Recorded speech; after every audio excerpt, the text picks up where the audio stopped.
Buonasera, benvenuti alla TG Sicilia. Vediamo i titoli del nostro giornale. Catania, baby gang, irregolari e drogati, allarme nella zona del Castello Ursino, teatro di continui episodi di violenza. Sabato sera l'aggressione a una sedicenne, la rabbia dei residenti. A Catania tentato stupro nel quartiere Cibali, un 48enne irrompe in casa di una donna di 29 anni e prova a violentarla. Gli abitanti del quartiere, fermati dai carabinieri, tentano di linciarlo. Al TG Sicilia parla il titolare dell'azienda di imballaggi di Pachino, finita in fiamme sabato notte. Siamo già al lavoro per ripartire, dichiara ai nostri microfoni. Intanto la procura di Siracusa ha aperto un'inchiesta. A Lampedusa la sorellina della neonata morta per ipotermia assistita dai volontari di Save the Children. Gli operatori umanitari che hanno fatto visita ai minori soccorsi nello sbarco di pochi giorni fa raccontano: abbiamo provato a farle vivere qualche momento di spensieratezza. Crisi idrica ad Agrigento, interviene la procura che ricorda l'acqua è un bene pubblico essenziale. Il procuratore Di Leo avverte: forniture non autorizzate possono costituire reato, oltre a mettere a rischio la salute pubblica. Le opere di De Chirico tornano in Sicilia con la mostra monografica Il Sole della Metafisica. Al Museo d'Arte Contemporanea di Scicli 40 tele del pittore che rivelano il suo legame profondo con la nostra terra. Calcio, disastro Palermo a Catanzaro, i rosanero incassano dai calabresi un pesante 3-0 nella semifinale d'andata dei playoff. Mercoledì la qualificazione è appesa a una rimonta difficilissima. Negli spareggi promozione per la B, poche emozioni a Lecco nella partita tra i blucelesti e il Catania, pari a reti bianche il risultato finale. Mercoledì al Massimino la sfida decisiva per l'accesso in semifinale.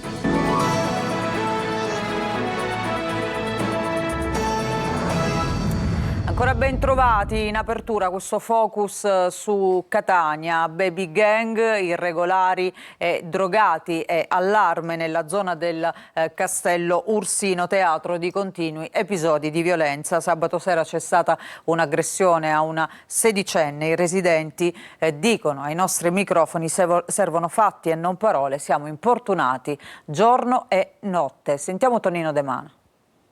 Ho visto questo ragazzo, diciamo, che la schiaffeggiava da lontano e poi subito se n'è scappato. Mi hanno detto dell'identikit, io ho parlato con la ragazza, ho detto: ma com'era? Dimmi l'identikit, dice aveva capelli lunghi, all'indietro, lisci. E io subito mi sono prodigata a chiamare la polizia. Stava facendo passeggiare il cane quando la signora che vedete si è trovata di fronte all'ennesimo episodio di violenza che contraddistingue la movida catanese. Teatro dell'aggressione piazza Federico II di Svevia, area pedonalizzata, liberata dalle auto ma non dal degrado. La ragazza è stata colpita con schiaffi e pugni. Dopo pochi minuti sono sopraggiunte le volanti della polizia, ma al loro arrivo i protagonisti si erano già dileguati. Si confida quindi sulle telecamere per risalire alla baby gang.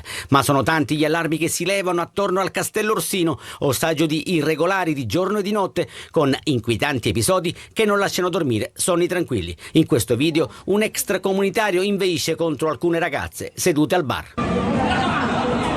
Ma non è finita.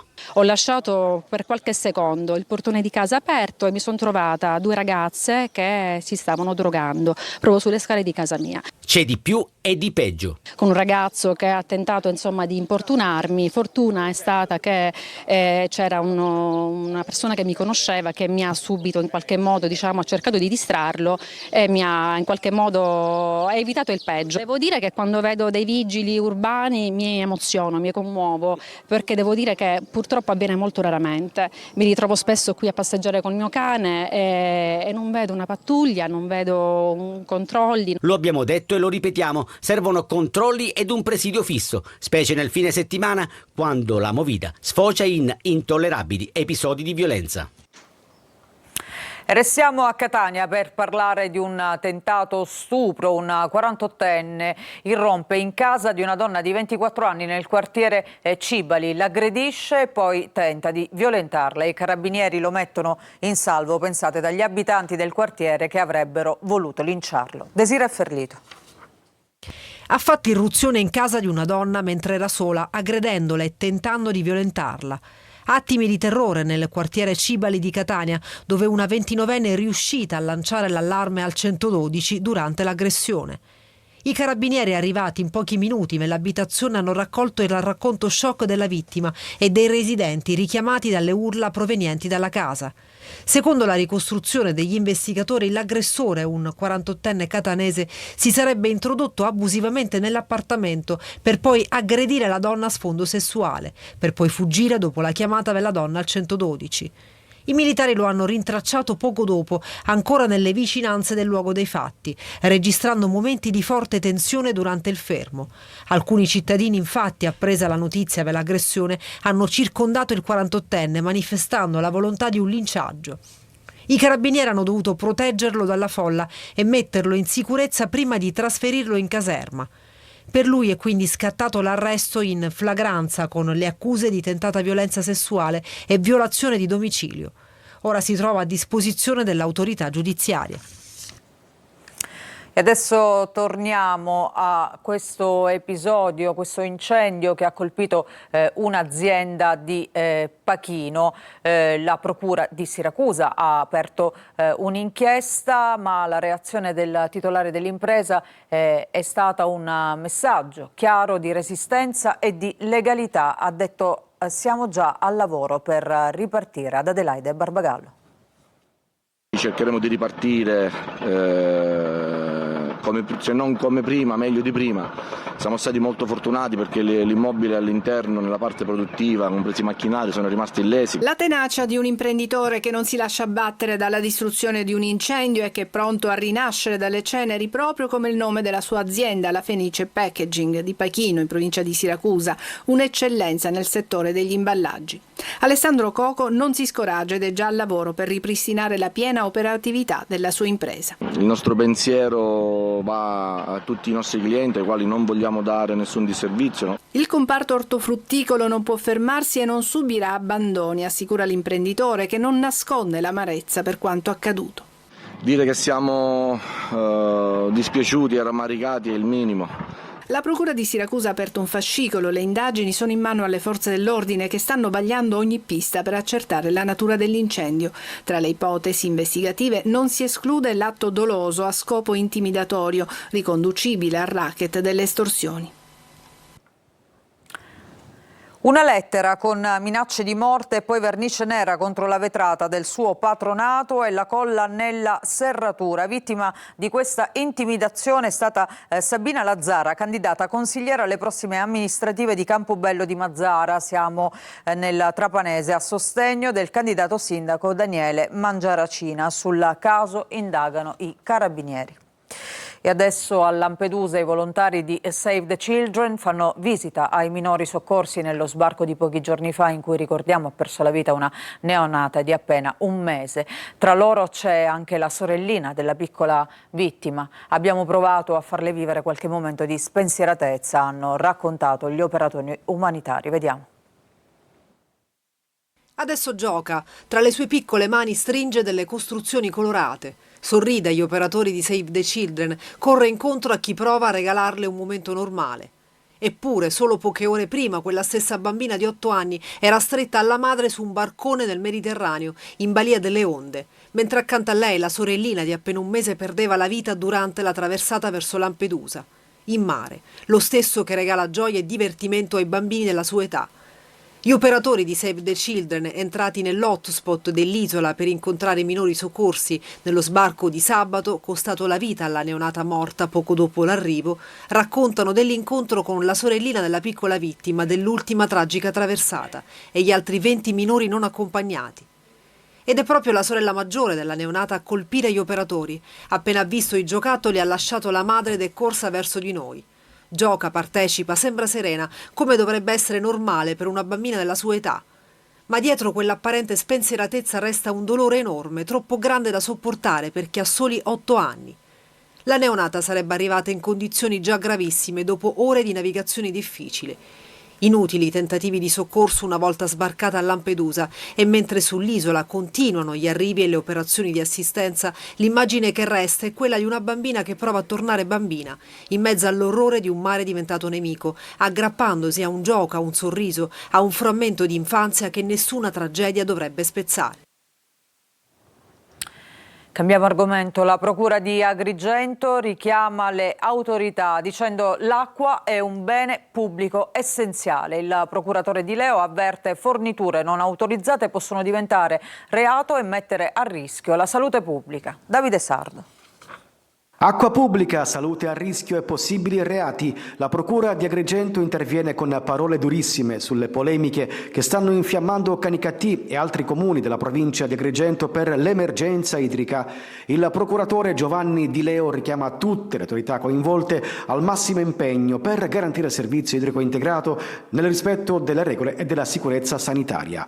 L'acqua è un bene pubblico essenziale e appartiene allo Stato, scrive il magistrato.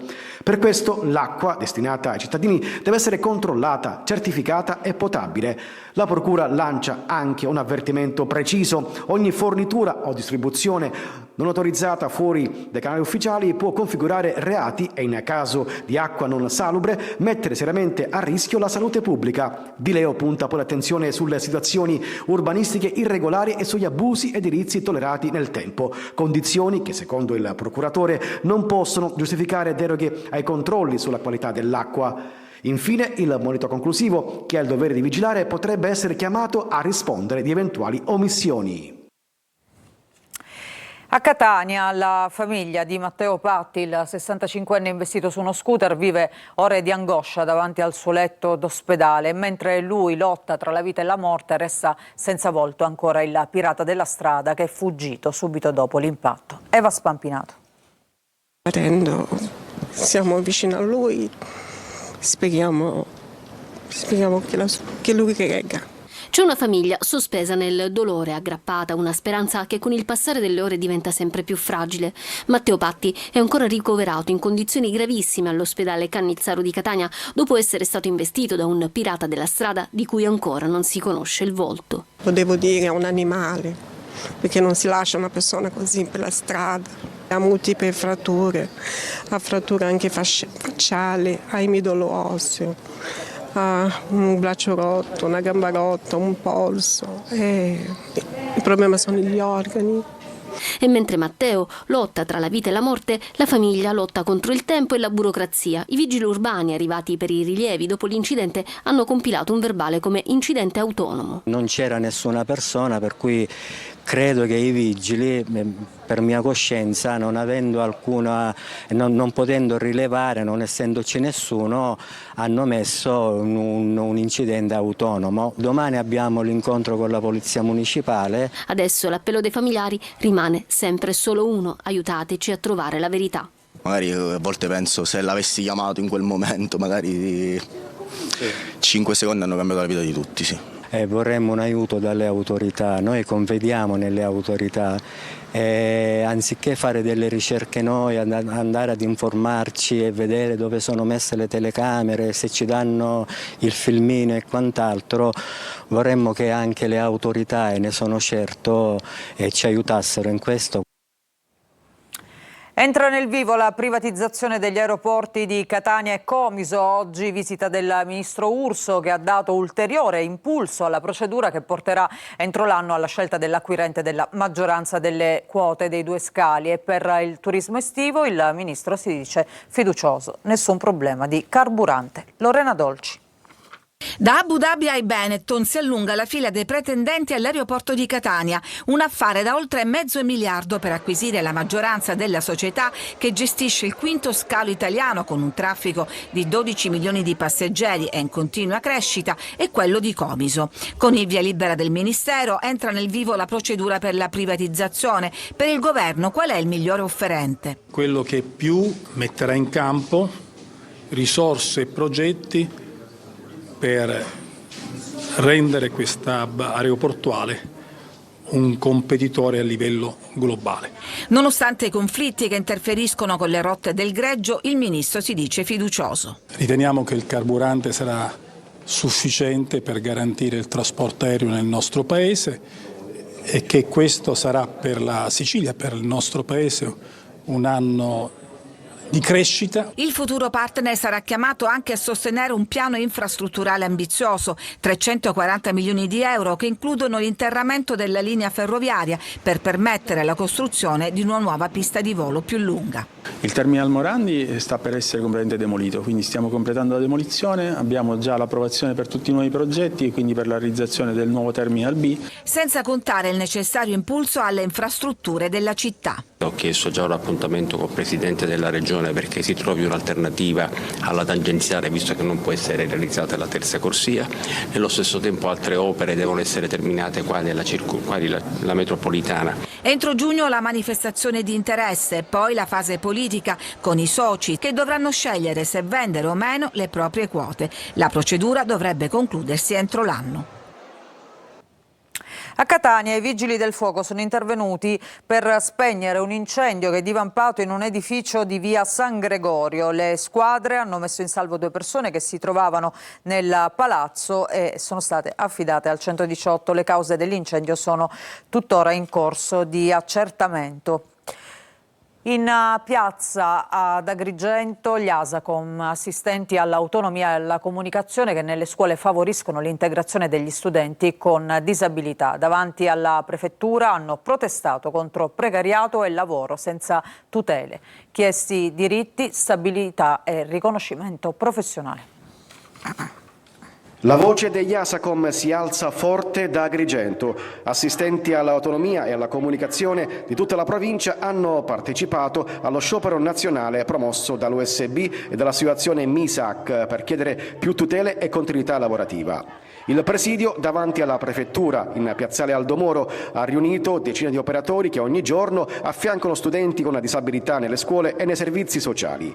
Al centro della protesta il precariato, i contratti atipici, le retribuzioni insufficienti e lo stop al lavoro nei mesi estivi. Non veniamo pagati se la scuola è chiusa, se il bambino è assente non abbiamo nessuna tutela, quindi dobbiamo sperare ogni mese di avere una copertura totale e di sperare a uno stipendio degno. Tra le richieste anche la gestione diretta dei servizi ed il riconoscimento professionale della categoria. Una delegazione ha incontrato il prefetto consegnando un documento con tutte le richieste del settore. Io sono uno psicologo di formazione e lavoro come ASACOM e lo faccio molto volentieri, però è normale che vada cercando altre occasioni di lavoro se non sono stabilizzato. Se fossi stabilizzato probabilmente non cercherei altre occasioni di lavoro e questo garantirebbe ancora di più continuità di intervento all'utente che io seguo e agli utenti che potrò seguire in futuro. Noi genitori chiediamo l'internalizzazione di questa figura fondamentale che ha il controllo educativo ed emotivo dei nostri figli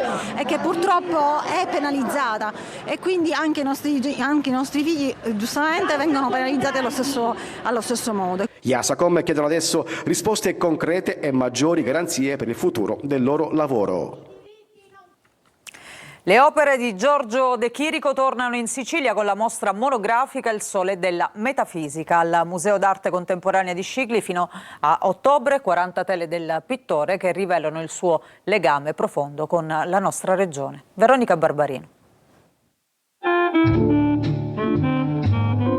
Dopo oltre 20 anni, la visione enigmatica di Giorgio De Chirico torna in Sicilia. Fino al 1 novembre, infatti, il Museo d'Arte Contemporanea del Carmine di Scicli ospiterà più di 40 opere del maestro in dialogo con 16 fotografie di importanti artisti siciliani nella mostra Il Sole della Metafisica.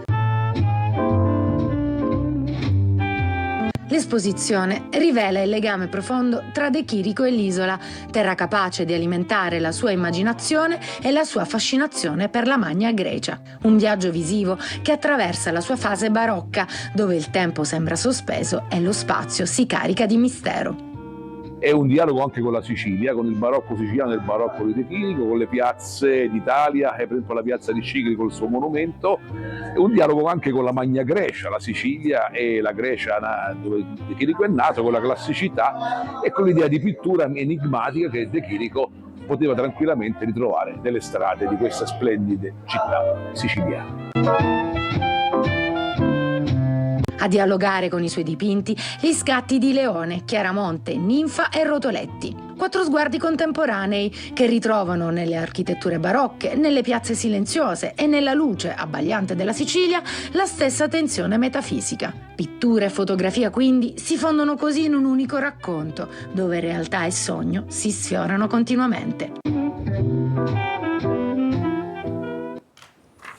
Prima di aprire la nostra pagina dedicata al calcio, parliamo di questa guerriglia urbana ieri a Lecco, a poche ore dal match con il Catania. Un gruppo di ultralocali insieme ad alcuni del Varese ha atteso l'arrivo dei tifosi rossazzurri per tendere loro un agguato. Presi di mira con lancio di pietre i pulmini su cui viaggiavano i supporter etnei. Da lì gli scontri con lancio di petardi e fumogeni. Vedete appunto le immagini, utilizzate anche spranghe e bastoni. Alcuni feriti, tra 3 dei quali in ospedale in codice giallo. L'Osservatorio Nazionale sulle manifestazioni sportive darà il responso, ma non ci saranno tifosi ospiti per la sfida di ritorno in programma invece mercoledì sera al Massimino. Per la tifoseria rossazzurra, già coinvolta in situazioni analoghe durante la stagione, scatterà un divieto di trasferta che potrebbe non riguardare solo gli spareggi promozione attualmente in atto. E allora appunto questa notizia anticipa quella che sarà la nostra pagina sportiva. Tra poco, dopo la pubblicità, parleremo di questo debutto ai play-off della Palermo e del Catania. Palermo che perde inesorabilmente a Catanzaro, il Catania invece pareggia a Lecco. Vi aspetto tra poco.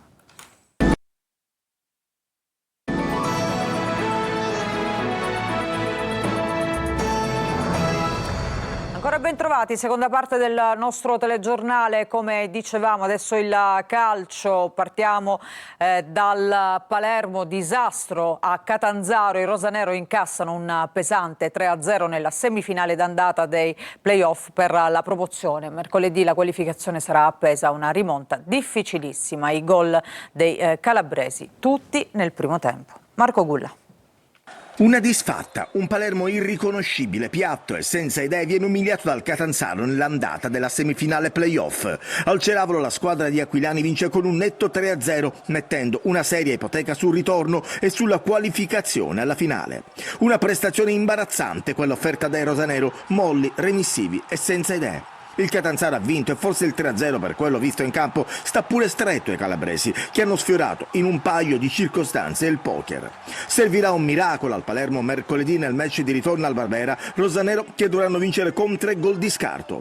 La rete dopo 50 secondi di Iemmello è stata quasi decisiva, un gol a freddo che ha probabilmente cambiato immediatamente l'inerzia del match e i piani del Palermo. Poi al 15° ancora Iemmello di testa e palla in rete. Inizialmente il gol viene annullato per offside, poi rettifica del VAR e Ceravolo in estasi. Il Palermo non esiste, sbatte contro il muro calabrese. Ceccaroni al 40° va ad un passo dal riaprirla, ma la palla esce di poco e allora, nell'azione successiva, Liberali firma il tris. Il 19enne ubriaca proprio Ceccaroni in aria e batte Joronen con un mancino angolato. 3-0. Un film horror per il Palermo che nella ripresa non cambia atteggiamento. I cambi di Inzaghi non sortiscono effetti. La squadra di Aquilani continua a martellare i rosa. Gli uomini appunto di Inzaghi non danno l'idea di poter reagire. I minuti scorrono, i siciliani nervosi e impacciati non mettono insieme neanche 2 passaggi di fila. A 4 dalla fine il Catanzaro, ad un passo dal poker, Joronen dice no a Frosinini. Al 94° traversa di Rui Modesto. Il gol avrebbe potuto dare fiducia in vista del ritorno che potrebbe chiudere nel peggiore dei modi la stagione rosanero. È stata una partita sbagliata in toto, purtroppo. Dobbiamo tornare a casa con le orecchie basse e crederci, perché se abbiamo preso 3 gol in un tempo davanti al nostro pubblico mercoledì dobbiamo fare una grande gara. Speriamo ci sia una bolgia e dobbiamo crederci, perché questa squadra ha dimostrato in casa che può ribaltare qualsiasi risultato. Debutto sottotono anche per il Catania, poche emozioni ieri a Lecco nella partita tra i blu celesti e i rossazzurri. 0-0 il risultato finale, traversa di forte nel primo tempo, ma ci racconta tutto Marco Carli. Tutto rimandato alla partita del Massimino, con l'importante postilla. Il Catania, dopo lo 0-0 del Rigamonti Ceppi, avrà a disposizione 2 risultati su 3. Può bastare un altro pareggio, in sintesi. Il risultato non è dunque da disprezzare, anzi, sulla prestazione va detto che se nel primo tempo i rossazzurri hanno almeno nella prima mezz'ora lasciato spazio a Lecco, hanno creato comunque la migliore occasione, un colpo di testa di Forte che si è stampato sulla traversa. Uno dei pochi palloni giocabili per la punta. Isolato o meno, mi concentro su quello che è stata la prestazione poi di squadra. Penso che noi attaccanti viviamo anche per una palla e io devo essere bravo e farmi trovare pronto su quella palla lì. Oggi un pizzico di fortuna in più mi avrebbe aiutato, però questo non cambia perché, ripeto, per noi oggi abbiamo rimesso quello spirito che ci ha contraddistinto durante il campionato, che è stata la nostra forza, e ora dobbiamo concentrarci solo su mercoledì. Nella ripresa il Lecco ci prova ancora, ma poi cala e il Catania nel finale costruisce, prima ancora con Forte, poi con D'Ausilio. Alla fine il pari è il risultato giusto. La capacità di combattere, la tenuta difensiva e quella fisica, cresciuta nel corso della partita, lasciano buoni segnali per il futuro. Ma Toscano sa che per fare strada nei playoff sarà importante incidere di più in zona gol. Ma intanto l'obiettivo si sposta a mercoledì. Ci sarà il Massimino delle grandi occasioni per spingere verso il raggiungimento del primo parziale traguardo, le semifinali. Ci fermiamo per un'altra pausa, ritorniamo tra poco con le ultime notizie.